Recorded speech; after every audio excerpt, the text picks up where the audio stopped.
Christian network நேயர்கள் அனைவரையும் ஆண்டவராக இயேசு கிறிஸ்துவின் நாமத்தில் வாழ்த்துகிறோம். இந்த வீடியோவை கண்டிப்பாக உங்கள் நண்பர்கள் அனைவருக்கும் ஒரு ஜெப குறிப்பிற்காக பகிர்ந்து கொள்ளுங்கள். மிகவும் சோகமான ஒரு வீடியோ. ஒரு கிறிஸ்தவ திருச்சபை இடித்து தரைமட்டமாக்கப்படும் ஒரு வீடியோ. அதனை பார்த்து அந்த திருச்சபையை சார்ந்த மக்கள் கண்ணீர் விட்டு கதறும் இந்த காட்சிகள் பார்க்கவே முடியவில்லை. மிகவும் சோகமான ஒரு காரியம். இந்த வீடியோவை பாருங்கள். அதன் பின்பாக மிக முக்கியமான காரியங்களை நாம் பார்க்கலாம்.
இந்த சம்பவம் எங்கு நடைபெற்றிருக்கு அப்படின்னா, நம்ம அண்டை மாநிலமான கேரளா மாநிலத்தில் உள்ள இடுக்கி என்ற பகுதியின் பூப்பாறை என்று சொல்லப்படுகிற ஒரு இடம். இந்த இடத்தில் கிறிஸ்தவ தேவாலயம் அமைந்துள்ளது. அந்த தேவாலயம் நீங்க நேம் பார்த்திருப்பீங்க.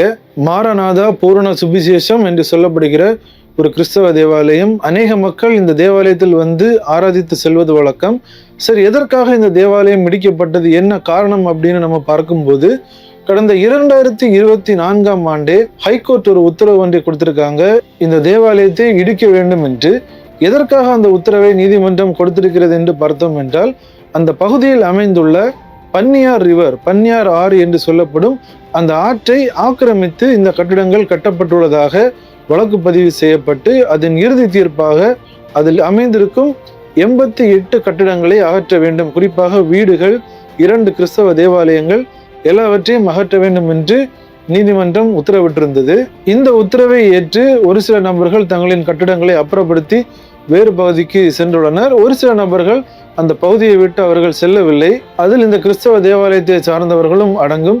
அவர்களும் அந்த பகுதியை விட்டு செல்லவில்லை. ஏன் செல்லவில்லை என்று அநேகர் பல கேள்விகளை வைக்கலாம். நம்ம இதில் மிக முக்கியமான ஒரு காரியத்தை புரிந்து கொள்ள வேண்டும். ஒரு திருச்சபையை கட்டி எழுப்புவது என்பது அது சாதாரணமான காரியம் அல்ல. ஆண்டவர் ஒரு தேவனுடைய மனிதனை தேர்ந்தெடுத்து அந்த பகுதிக்கு சென்று அங்குள்ள மக்களை சுவிசேஷம் கூறி ஆதாயப்படுத்தி தேவனுடைய பிள்ளைகளாக மாற்றி திருச்சபையில் அவர்களை கொண்டு வந்து தேவனுக்குள்ளாக தேவனுடைய வார்த்தைகளை கொடுத்து அவர்களை வளர்த்தெடுப்பது என்பது அது சாதாரணமான காரியம் அல்ல. அப்படி தேவனுக்குள்ளாக வந்து ஆராதிக்கும் அந்த மக்கள் திடீரென்று அந்த பகுதியை விட்டு வெளியேற வேண்டும், விலக வேண்டும் என்று சொல்லும்போது அது பார்ப்பதற்கும் கேட்பதற்கும் ஈஸியாக இருக்கலாம். ஆனால் இது சாதாரணமான விஷயம் அல்ல. ஸோ அவர்களும் பல்வேறு நாட்கள் போராடி பார்த்தார்கள். எப்படியாவது நம்முடைய திருச்சபை அந்த பகுதியிலே அது அமைந்து விடாதா என்று போராடி பார்த்தார்கள். ஆனால் நீதிமன்ற உத்தரவு அதுதான் இறுதியில் வென்றது.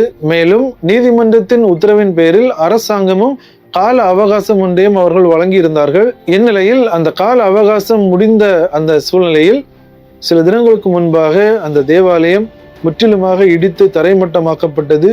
தேவாலயத்தை இடிக்க போகிறார்கள் என்ற அந்த செய்தி கேள்விப்பட்டவுடன் அங்குள்ள மக்கள் விசுவாசிகள் திரண்டு வந்து நிற்பதையும் தாங்கள் தேவனுக்குள்ளாக வளர்ந்த அந்த திருச்சபை இடிக்கப்படுவதை பார்த்து மிகப்பெரிய அளவில் கண்ணீர் விட்டு அழுவதை பார்க்கும்போது மிகவும் மனவேதனையாக உள்ளது. அரசாங்கத்தின் சட்டங்களுக்கு நாம் கீழ்ப்படிந்துதான் ஆக வேண்டும். ஆனாலும் இப்படிப்பட்ட காரியங்கள் நடைபெறும் போது அது மிகுந்த வேதனை அளிக்கிறது. அந்த மக்களுக்காக நாம் ஜெபிக்க வேண்டும். மீண்டும் மற்றொரு பகுதியில் இதே தேவாலயம் கட்டப்பட வேண்டும். அநேக மக்கள் ஆண்டவரை ஏற்றுக்கொண்டு அந்த தேவாலயத்தில் ஆராதிக்க வேண்டும். நாம் அதற்காக கண்டிப்பாக ஜெபிக்க வேண்டும். ஆனால் இதில் மிக முக்கியமாக இன்னொரு விஷயத்தையும் நாம் பார்க்க வேண்டி இருக்கிறது. நம்முடைய கேள்வி என்னவென்றால், நீங்கள் இந்தியா முழுவதும் எடுத்து பார்த்தீர்கள் என்றால் கிறிஸ்தவ தேவாலயங்கள் மற்றும் வீடுகள் மட்டும்தான் புறம்போக்கு நிலத்தில் உள்ளதா? இந்த கேள்வியோடு நான் முடித்துக் கொள்கிறேன். அதன் பின்பாக உள்ளது நான் கேட்ட இந்த கேள்வியிலே உங்களுக்கு புரிந்திருக்கும். கிறிஸ்தவ தேவாலயங்களும் வீடுகளும் மட்டும்தான் புறம்போக்கு நிலத்தில் உள்ளதா? நம்ம எல்லாருக்குமே தெரிஞ்சிருக்கும் புறம்போக்கு நிலங்களில் என்னெல்லாம் இருக்கு அப்படின்ட்டு. ஆனா அவைகளுக்கு எந்த ஒரு பிரச்சனையும் வராது.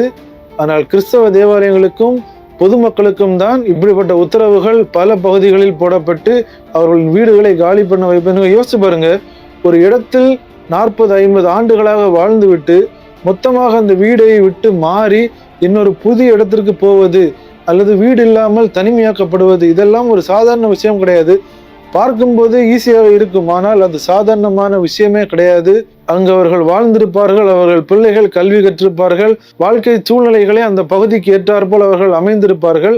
அந்த இடத்தை விட்டு திடீரென்று மொத்தமாக மாற்றும் போது அது அவர்களால் ஏற்றுக்கொள்ளவே முடியாது. அதற்காக தான் அவர்கள் நீண்ட நாட்களாக போராடி பார்த்தார்கள். ஆனாலும் நீதிமன்றத்தின் உத்தரவு இறுதியாக வென்றது.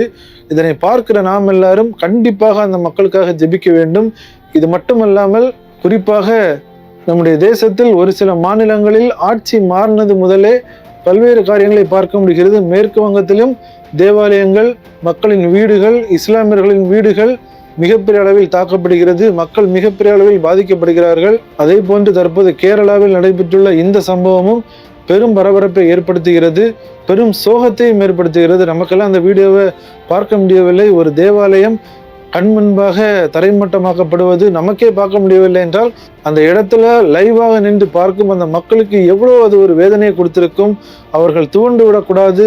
அந்த தேவாலயத்தின் போதகர் அவர் துவண்டு விடக்கூடாது. அதற்காக நாம் கண்டிப்பாக ஜெபிக்க வேண்டியது அவசியமாக இருக்கிறது. நாம் கண்டிப்பாக ஜெபித்துக் கொள்வோம். நம்ம அப்படியே உலகம் மொத்தம் பார்த்தோம் என்றால் கிறிஸ்தவர்களுக்கு எதிராகவும் தேவ பிள்ளைகளுக்கு எதிராகவும் தான் உலகளவில் பல பிரச்சனைகள் நடந்து கொண்டிருக்கிறது. தற்போது நம்முடைய நாட்டிலும் அநேக பிரச்சனைகள், வட மாநிலங்களில் எல்லாம் கிறிஸ்தவர்கள் எந்த அளவிற்கு துன்புறுத்தப்படுகிறார்கள் என்பதை நாம் கண்கூடாக பார்க்கிறோம். நாம் எல்லாரும் என்ன செய்ய வேண்டும் என்றால் கண்டிப்பாக ஜெபிக்க வேண்டும். நாம் ஜெபிப்போம், நிச்சயம் தேவன் ஒரு மாற்றத்தை கட்டளையிடுவார். அதில் எந்த விதமான மாற்று கருத்தும் இல்லை. குறிப்பாக நாம் ஜெபிக்க வேண்டியது என்னவென்றால் தேவ ஊழியர்கள், கிறிஸ்தவர்கள், தேவ மக்கள், மிஷனரிகள், சுவிசேஷகர்கள் இவர்கள் எல்லாரின் பாதுகாப்பிற்காக நாம் தினமும் நம்முடைய ஜெபங்களில் ஜெபம் செய்ய வேண்டியது அது மிகவும் அவசியமாக இருக்கிறது. நாம் ஜெபிப்போம். ஜெபிக்க வேண்டியது நம்முடைய கடமை. இந்த வீடியோவை தவறாமல் உங்கள் நண்பர்கள் அனைவருக்கும் பகிர்ந்து கொள்ளுங்கள்.